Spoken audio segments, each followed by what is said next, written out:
ati mzee amechoma nyumba na kila kitu plus yeye. I struggled until I started selling alcohol. Nikaanza kukuja hapa Bimbo, hii mambo ya gold. Vijana barubaru ndio wanafanya hiyo kazi kwa sababu na hiyo nguvu. Sasa hao vijana ndio wanachukua advantage ya wamama. Na yeye anataka lale na wewe ndio akupatie mawe. Everybody seems to observe and enjoy her suffering.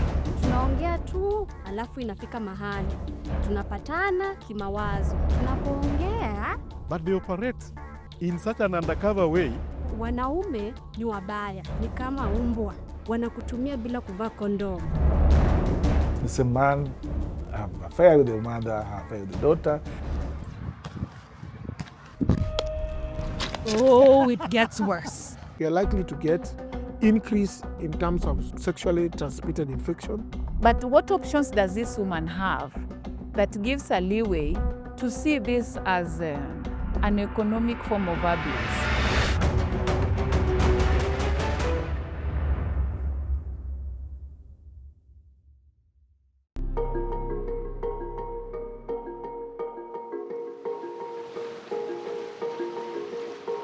On the northern shores of Lake Victoria, fishing once sustained life in Siaya County. However, pollution, overfishing, and fluctuating water levels have depleted Lake Victoria's natural fish stocks. As a result, floating fish cages now dot the lake, but the high cost of aquaculture has pushed out the very communities that once depended on these waters. With fishing losing its appeal, something shinier is taking its place: artisanal gold mining.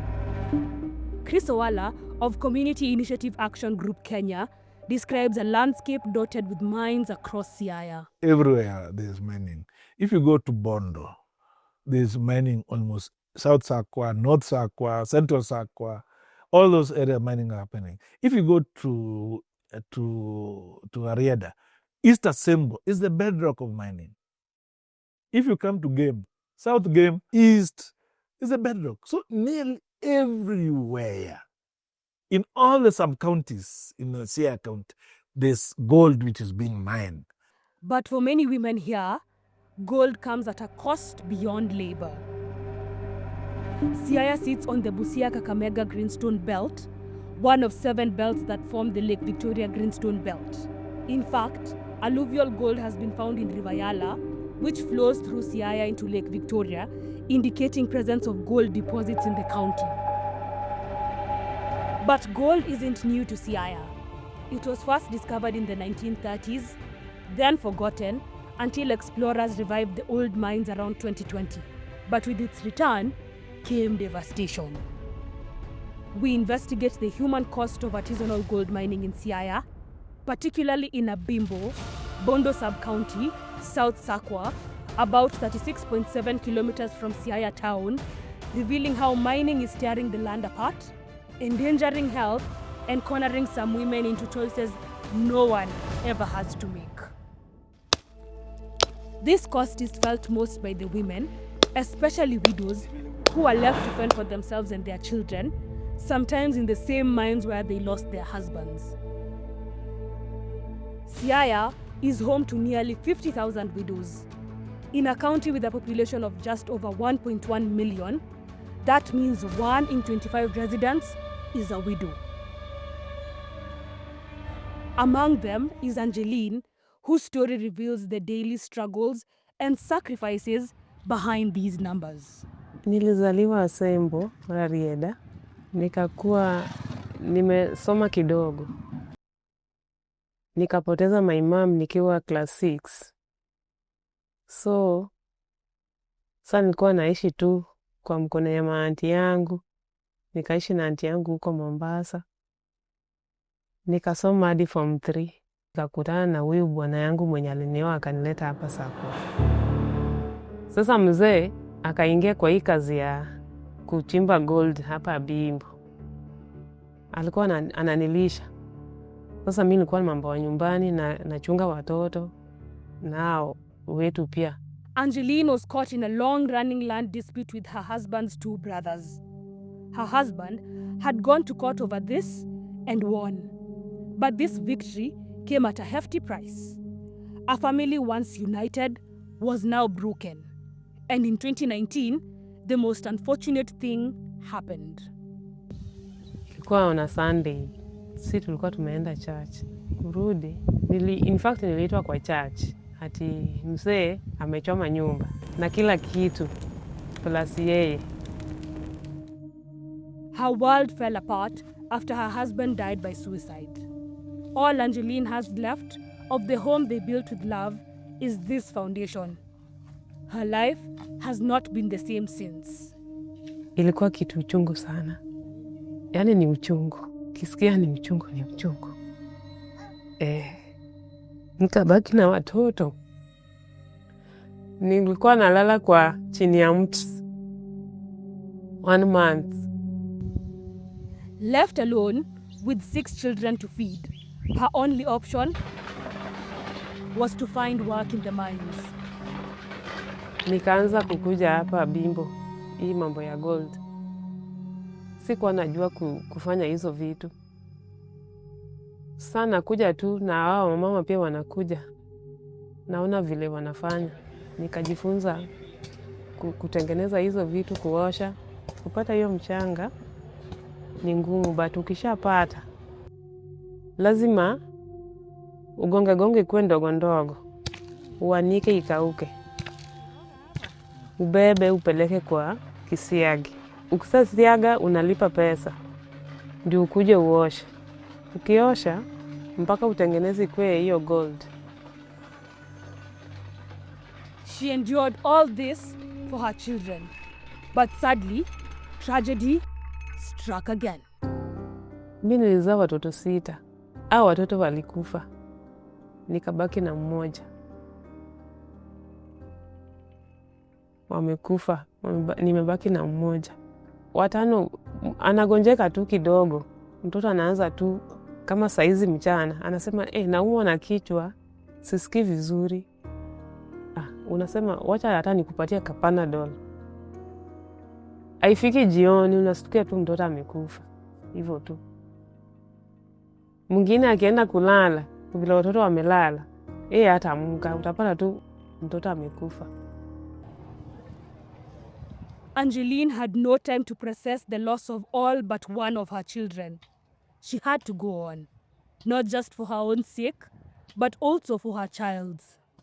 Kama uko na gunia moja, yenye ni 50 kg, hiyo mawe kupeleka kusiaga kwa machine ni 500. Utumie mercury. Mercury lazima ununue. Mercury inawekwa kwa karai, unasugua nayo hiyo mchanga. Unaona mercury? After that, ukishatoa nini inabaki hiyo mercury peke yake. Ukichanganya na maji. Sasa unapitisha kwa kitambaa. After kutoa kwa kitambaa, mercury itatoka, ibaki tena kwa maji. Hiyo gold ndio itabaki kwa kitambaa. Mercury is a toxic heavy metal, shiny and liquid at room temperature. These women handle it with their bare hands, mixing it in wash basins as they work. Dr. Otieno Anyango, the sub-county medical officer of health in Bondo, explains the serious health risks mercury exposure poses to their bodies. It affects the coordination, cognitive functions of the mind, and also somebody can even have tremors, memory loss, or salivation of, drooling of saliva if you are intoxicated with mercury. And so that alone can make a patient have neurological presentations. If you inhale mercury and you're a pregnant woman, it's likely to interfere with the fetal inside the uterus. If that mercury goes and contaminates the fish, and somebody else comes and consume that fish, it's likely to cause some harm. And to make matters worse, the Mining Act of 2016 explicitly prohibits the use of mercury in artisanal gold mining. Yet, it continues.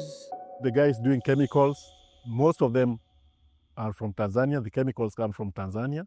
And this is not the worst of it. At these large-scale leaching sites in Abimbo, cyanide is used to extract gold.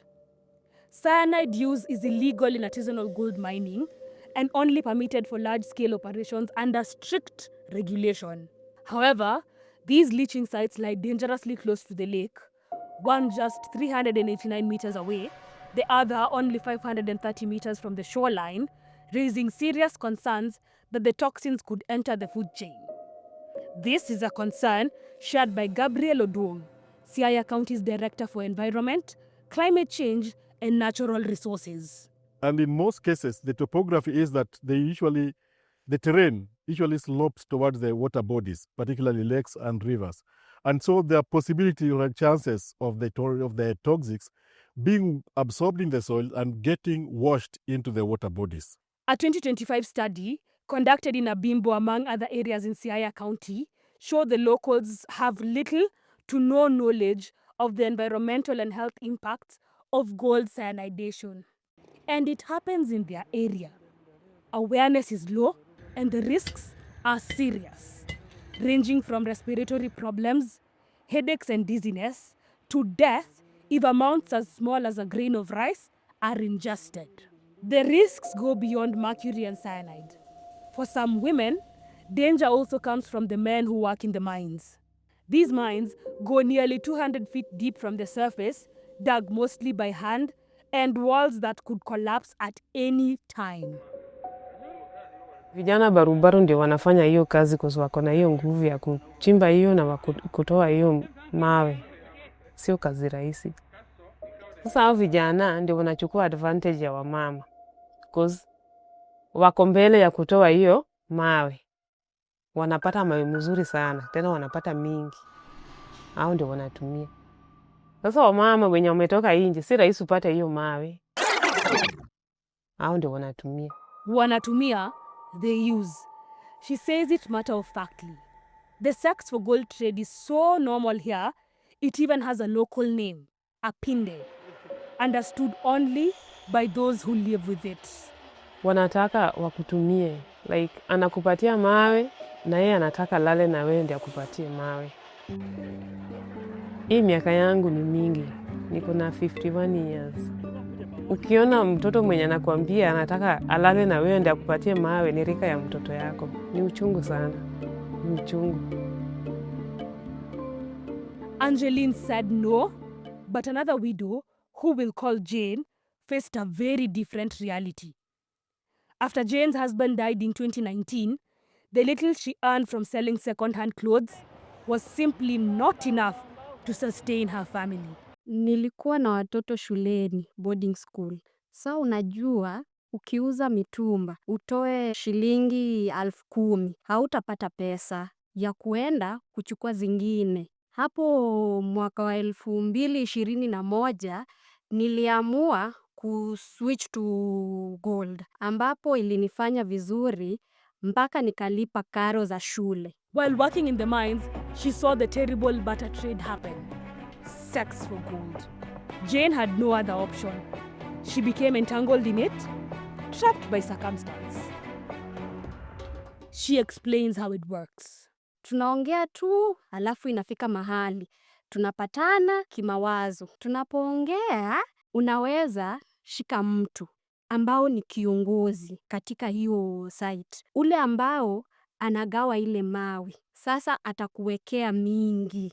What pushes women to say yes to the men's offer? Unaweza taka mingi, lakini hauna uwezo. Sasa kuna tamaa ambayo inaweza ingia mtu. Upate rafiki yako hapo, labda mwenye punch, ama mtu step kama wewe, ambaye atakuwa na kupatia mawe, hautakuwa na kazi ngumu. Sasa inakuingizia kwenye usherati. What she describes is prostitution, and from the way she describes it, the practice is rampant. Wanaume ni wabaya, ni kama umbwa. Unaona hiyo shimo ya nini? Shimo ya gold. Mara nyingi unapata watu wanatongozana hapo na watu wa ponch, wale ambao wanaingia kuchimba mawe. Hawaogopi. Sasa si unajua umebaki na hao, labda ni nyinyi wawili, ambao mmebaki huko nyuma. Tuseme sasa hii ni shimo, watu wamepangwa hivi na mko huko. Sasa sio hao wengine watatoka wote, mtabaki wawili. Aidha kama sio kwa shimo, kwa hizi vichaka ambazo zina surround hiyo site, ambao wengine kwa lodging. It's not just widows who are getting caught in this web. And how girl child and who leaving school are lured by money by this money. Because remember, most of the people doing money don't come from there, and they have free money. The mines don't just offer money. They expose them to sexual exploitation disguised as survival. Akikuja kazi, kuna vile wao wanajifanya, vile wanaongea, vile wanajivaa, vile wanatembea, body language yani. Wanaume wataangukia, na hata kama ni mahali ambapo watu wanalipa pesa ndio uingie, wataingia bure. Akishaingia huyo, ashawekwa kwa box, ataingia kwa site, lakini hatafanya kazi. Utamwona mara moja. Siku ya kugawa mawi ndio utamuona, na hivyo inaharibu maisha yao. According to Jane, she has been with just one partner throughout the years. Vile tu umezoeana na mtu, vile tu huwezi jichanganya na watu wengi. Si ni mtu mmoja. As the mines get exhausted and gold runs out, the women are forced to move to another site. And the cycle continues. Hiyo ni makosa. Maanake hawa wanaume, mtu wa gold, anapoenda every site, lazima apate mwanamke. Hebu niambie, akizunguka 4 sites, ameokota magonjwa mangapi? Hiyo inasababisha vitu kama kusambaza ukimwi, kusambaza gonorrhea, vitu kama hizo. These men often refuse to use protection. Hakuna protection. Sasa ndio nilikuambia kuna disadvantage kwa kuwa wanakutumia bila kuvaa kondom. Chenye kimenisaidia ni kuenda hospitali. Unaelezea daktari na unapimwa na anatumia preps. There are no taboos here. The women are entirely at the mercy of the miners. But again, when you look at that mining, you get a mother and the daughter are in the mining. So you get the same man have an affair with the mother, have an affair with the daughter, because that's the person who sustained them in their house. The public inquiry report on mining and human rights by the Kenya National Commission on Human Rights found that in many mining areas, exploitative sexual behavior had become common, and the allure of money from the miners promotes drug abuse. Wanasema akishavuta hiyo bangi ndio akona hiyo nguvu ya kufanya nini? Ya kufanya hiyo kazi. Sasa ndio unapata akishavuta hiyo bangi yake, ndio hata aoni aibu. Mama mzee atakwambia nataka kuwa sex na wewe, cause sasa ana nini? Ana aibu. But the bad thing about drug and substance abuse is that, one, where we have drug and substance abuse, we are likely to get increase in terms of sexually transmitted infection, increase in gender-based violence, increase in HIV infections. In Siaya, where HIV prevalence was 15.3%, roughly 3 times the national average of 4.9%, according to a 2018 report, widowed women carried the heaviest burden, 26.4%, compared to 15.7% of married women. Sex for gold is not just exploitation, it is a public health crisis. To widows, kuna vile itakupeleka mpaka sasa uache boma yako. Unaona, vile uko peke yako, hakuna mtu anakuchunga. Sasa unaingia kwenye ngono. From the outside, it can seem consensual. Roslyn Orwa, director of the Rona Foundation, a widow-led human rights organization, explains why this assumption is wrong. Critics may say this sex for gold is consented. They had also said that wife inheritance and widow sexual cleansing is also a cultural right, but is a woman violated. While it is true, it may be consented, but what options does this woman have that gives a leeway to see this as an economic form of abuse? You might be curious about what the men think. It is not something they talk about, at least not to a stranger with a camera. However, this recording from the mines exposes the harsh reality of this trade. Kabidi jaboya. Na jaboya unge. Hata jaboya unge la shiri. Tudishamia ni amalo kama. Oh. Nikech. Poko ido. Dumurun si kani waro mai. Aha. Kisinas kong ngamo na tomatem. Na kubedi dap machi la des. Poken cheese. Pina korengo. Dirirunya kayuae. Mali ni dwaro bembodo. En tuma yodot. Kani mangatu bende chiki kigerambe moro. Jebodi temoro be hene. Mane kurumako kode boya. Pero malumi. Malumi yani kurumi mali. Dichule pesa. Ini bimi. Mandas bichamo kayo. Mali yani in kum mali.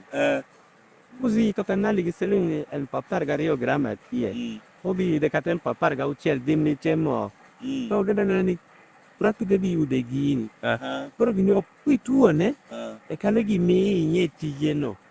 Oh, piccole no, kalegi mi nieti. Ma iso ni kituone to ohala mode de jokode wadi yone. Wala ne bedeno ala mar hot ye. Eno ala madu. No ala madu. Profit margin mare pack.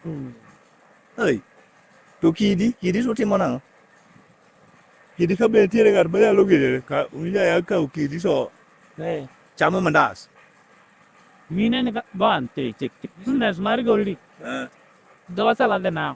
Ka yori. Kana na to po. Ora se che puntino ne. Caroline Adhiambo, 40 years old, was widowed in 2000. For over 2 decades, she has struggled to stay afloat. My husband only worked on the first. Our marriage only lasted 2 years.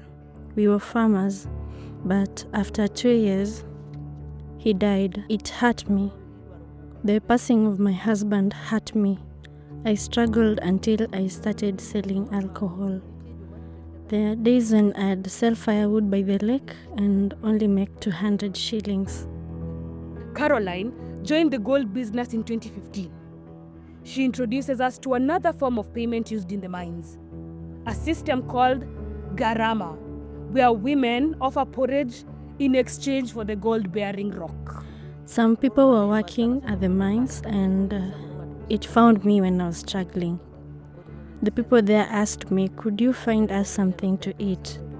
That's where I started from. I sell my porridge instead of someone taking advantage to sell me the ore. Because as a normal human, you may be tempted to take the offer. The women are not allowed to choose the rocks that could contain the gold ore first, and regardless of whether they pay with sex, porridge, or money, they remain vulnerable to exploitation. If you go with the money, with the intention of buying the ore with your own money, you have to wait for the men to be given the rocks and then get them. But if you take a step there, you will go and exchange with the rejected rocks, sprinkle some water, and then gives it to you. That is the biggest loss women are going through, because sometimes someone sells you rocks that don't have gold. Roslyn explains why the Garama system is stacked against the women. Do a mathematics around our costs. Is there something wrong with that? Can we as a society question that? That this woman is providing 20 cups of porridge for 7 days, yet she doesn't know how she'll recover this money. Unless we are blind and we say it is okay for her to carry this burden and feed the miners for the rest of her life.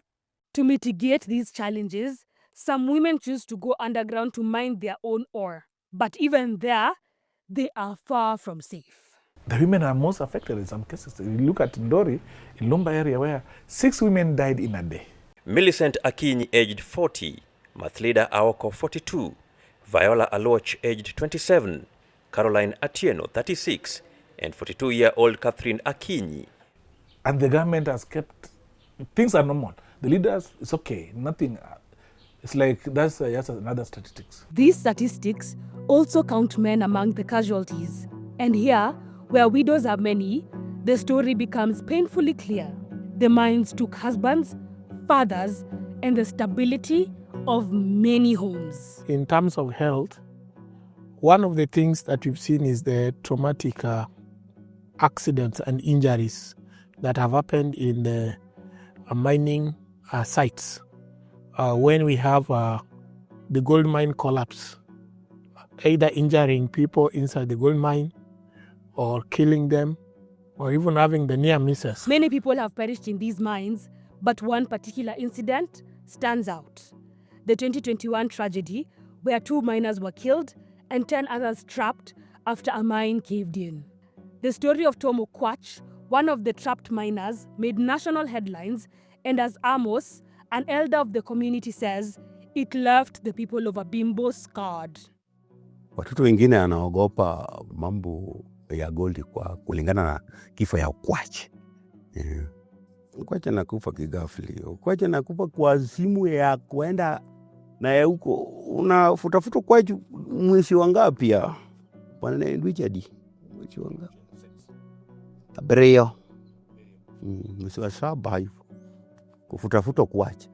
Alafu kupata Okwach kama skeleton. Amos's son was a close friend of Okwach, and losing him was so traumatic that he decided never to return to the mines. When death occurs in these mines, accountability often disappears. There's a conspiracy between the police and the community and the mining site. When people die, if you process, do a postmortem, there's a possibility that those mining sites will be closed. And some accidents end up being covered up. Gabriel breaks down the challenges of regulating the mines. Not all of them have permits. Actually, a number of them don't. And because of their informal nature, it's so difficult to control them. Today is here. You intercept them and say, no, we want to see a permit for approval of this site. They disappear from that place. They go to a totally different sub-county. When they do the pits, right? At times they're following what they call them the gold veins, right? And at times the veins run across even roads. Sometimes they're even preventing homesteads, covering homesteads and blocking the entrances. There's this sound that happens where the machine were mining. And what impact are they causing our eardrums? The persons with equipment, some of them from China. We are seeing Somalis also in it.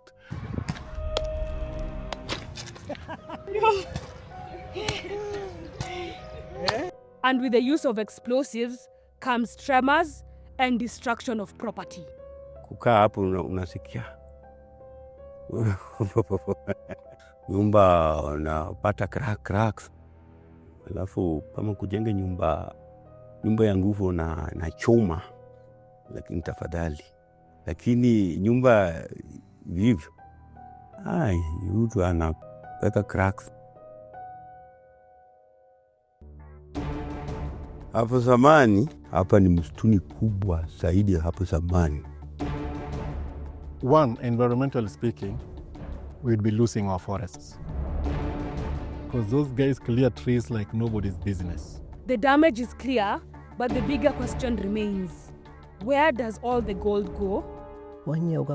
Bondo, where we sell the gold. From Bondo? Mostly I'm told they're in Kisumu. The real landlords who do the purchases. After this, the trail goes cold. The Africa Gold Report by Swiss Aid shows most of Kenya's gold comes from artisanal and small-scale miners, a sector so informal, almost none of its production is captured by state records. A 2022 study estimated that these mines produce about 6.9 tons of gold every year. Kenya is also a major transit hub for gold smuggling from where it's exported. At today's prices, the annual 6.9 tons is worth roughly $931 million. Yet, at the bottom of this wealth chain are women, paid not in money, but in survival, traded one night at a time. which economies of the world, which currencies of the world are actually thriving at the backs of widows. Because the economies that are thriving from gold does not know that the gold mining sector is thriving at the backs and the sexual provision of widows. After everything we've uncovered, it seems only fair that the people involved in extracting this gold would have a way to benefit from it.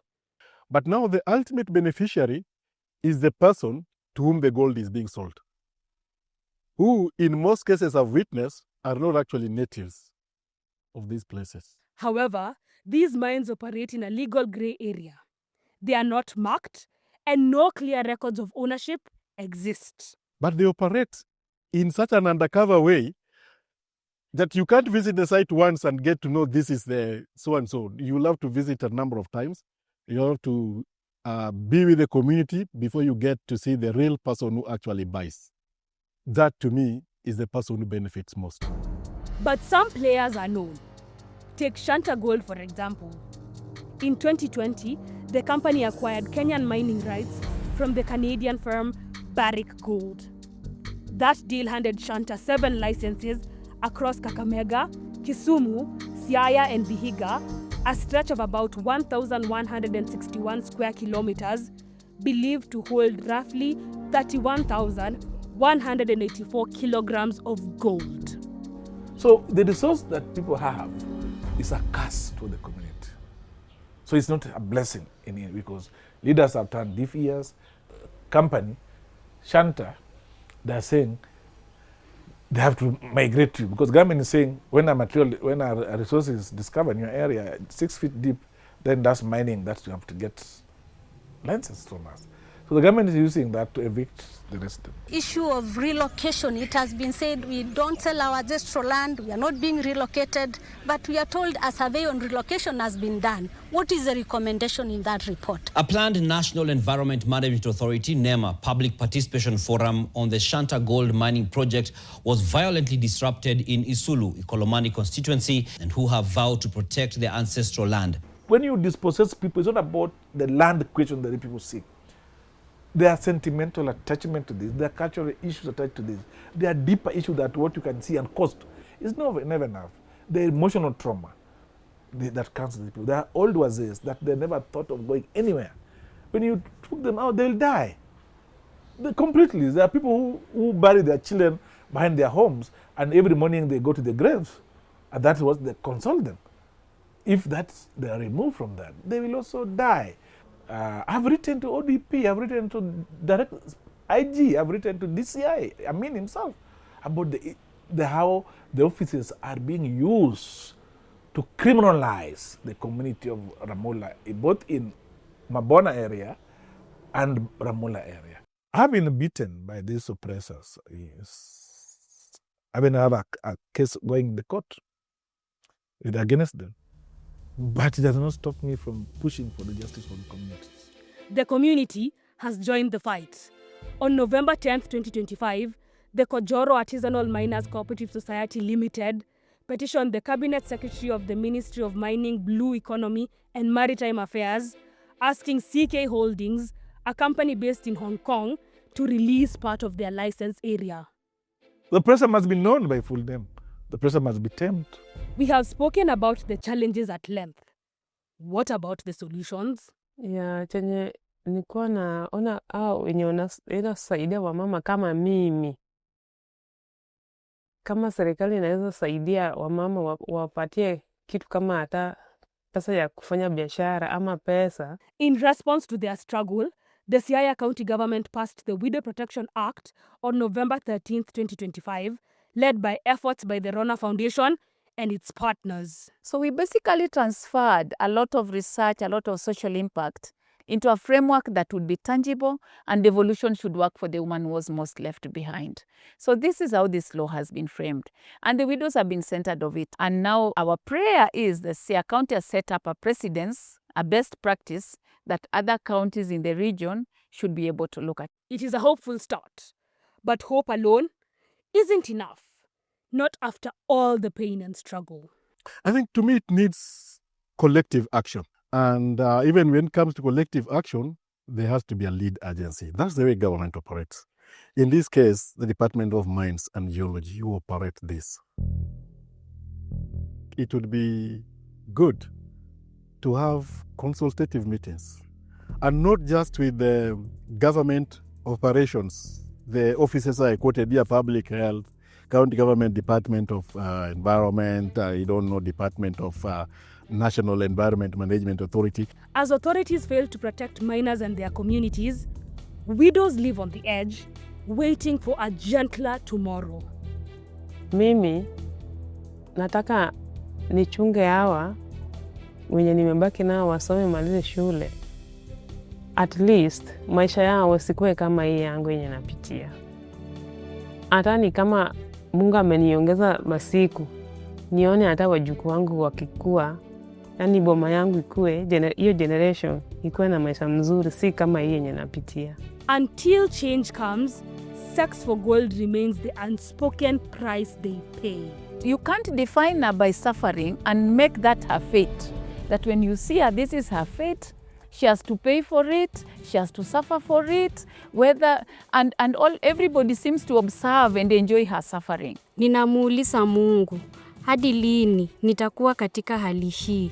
Mungu, lazima ubadilishe tabia yangu na njia ninayopata kipato changu, kwa sababu nimechoka. Inafika wakati ninachoka na hii kasi na natamani nipumzike, lakini najua siku moja nitapumzika. Najua hivi karibuni sana utarudi, nami nitashuhudia yote. Hiyo nina uhakika nayo.